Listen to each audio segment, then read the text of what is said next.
पर जल चढ़ाने का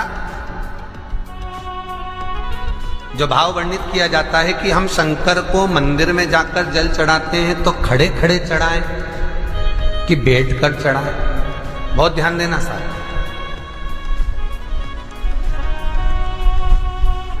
शंकर में मंदिर में जाकर हम भगवान शंकर को जल चढ़ाएं तो खड़े होकर चढ़ाएं कि बैठकर चढ़ाएं। अब दो तरह का शिवलिंग है मंदिरों में, दो तरह का शिवलिंग का निर्माण होता है, ठीक है। एक विष्णु शिवलिंग, एक शक्ति पार्वती शिवलिंग। और ध्यान से सुनना,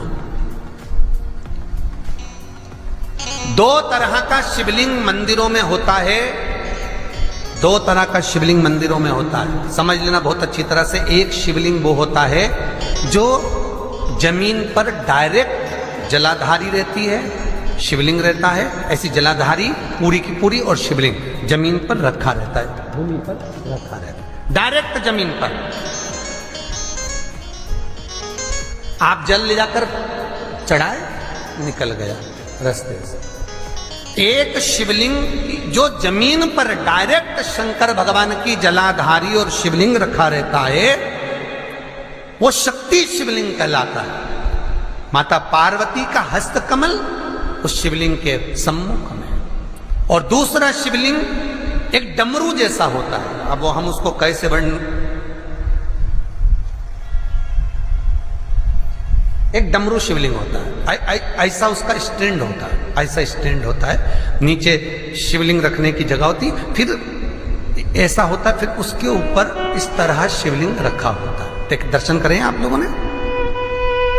अब फिर इसके ऊपर शंकर भगवान का शिवलिंग रखा होता है, ठीक है। इस तरह का जो शिवलिंग होता है, एक डायरेक्ट नीचे रखा हुआ शिवलिंग और एक भगवान जो नीचे डमरू जैसी आकृति होती है, इस पे जो डमरू जैसा जो भाग बना होता है, ये भगवान विष्णु का हस्तकमल है, और ऊपर का जो भाग है वो भगवान ब्रह्मा का हस्तकमल है। इसको विष्णु शिवलिंग कहते हैं।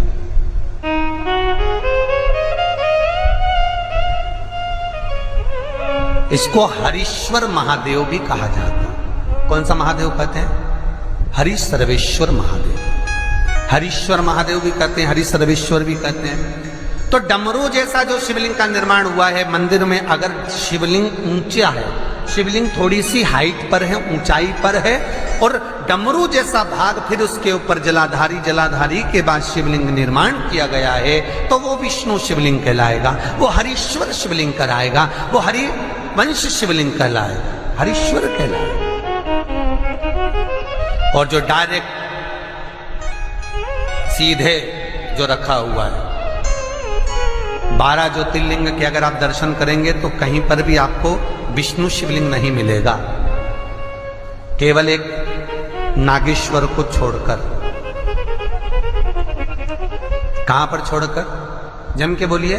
केवल एक नागेश्वर। नागेश्वर को छोड़कर बाकी के जितने 12 ज्योतिर्लिंग में शिवलिंग के दर्शन करोगे, सब शक्ति शिवलिंग मिलेंगे, सब जमीन पर। आप जितने भी देखेंगे, काशी का देखेंगे, महाकालेश्वर देखेंगे, तो डायरेक्ट जमीन पर जलाधारी बनी है महाकाल बाबा की, डायरेक्ट जमीन पर बनी है, कोई ऊंचाई नहीं है, डायरेक्ट जमीन पर फिर शिवलिंग है।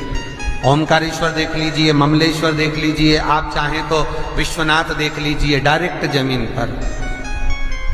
सोमनाथ देख लीजिए, डायरेक्ट जमीन पर। केदारेश्वर देख लीजिए, डायरेक्ट जमीन पर। भीमाशंकर, वैद्यनाथ, डायरेक्ट। आप वैद्यनाथ जी के लाइव प्रसारण कभी चालू कर देखना, डायरेक्ट जमीन पर, डायरेक्ट।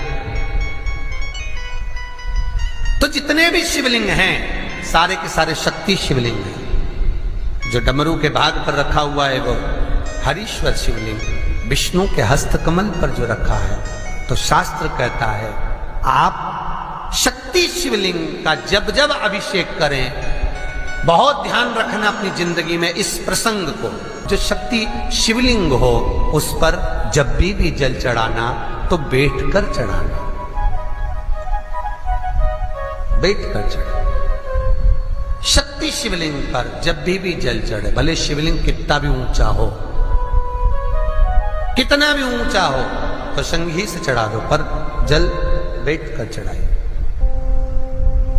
भले शिवलिंग ऊपर है, पूरा तरह से हाथ नहीं पहुंचा, जैसे सोमनाथ जी में अब शिवलिंग कितना बड़ा है, महाकालेश्वर का शिवलिंग कितना बड़ा है, तो उसको तो बैठकर स्नान नहीं करा सकते। भले शिवलिंग कितना भी ऊंचा हो, पर अगर भूमि टच है, शिवलिंग अगर भूमि टच है, शक्ति शिवलिंग है, तो भले आधा शिवलिंग नहाए, आधे पर पानी जाए, पर बैठकर ही स्नान कराया जाता है। और महाराज यदि हरीश्वर शिवलिंग है, अर्थात भगवान विष्णु के हस्त कमल पर, ब्रह्मा के हस्त कमल पर यदि शिवलिंग है, तो वो शिवलिंग का जब भी स्नान कराएंगे, अभिषेक कराएंगे, पूजन कराएंगे, तो खड़े होकर ही करना है। और खड़े होने का भी तरीका होता है, दोनों चरण बराबर में रखकर कभी भी शंकर भगवान के शिवलिंग का स्नान नहीं कराया जाता। महाराज दोनों चरण बराबर रखकर, अगर हरीश्वर शिवलिंग है, किसी मंदिर में शंकर को जल चढ़ाने के लिए आप गए हो और शंकर को जल चढ़ा रहे हो, तो हरीश्वर अगर शिवलिंग है तो दोनों पांव बराबर रखकर नहीं, एक सीधा चरण थोड़ा सा आगे रखिए और उल्टा चरण थोड़ा सा पीछे रखकर भगवान शंकर का जलाभिषेक करने पर लक्ष्मी जैसे अपने चरण रहते हैं, भगवान शंकर उसी तरह से लक्ष्मी को दौड़ाते हुए अपने घर में प्रवेश कराते हैं। लक्ष्मी भाग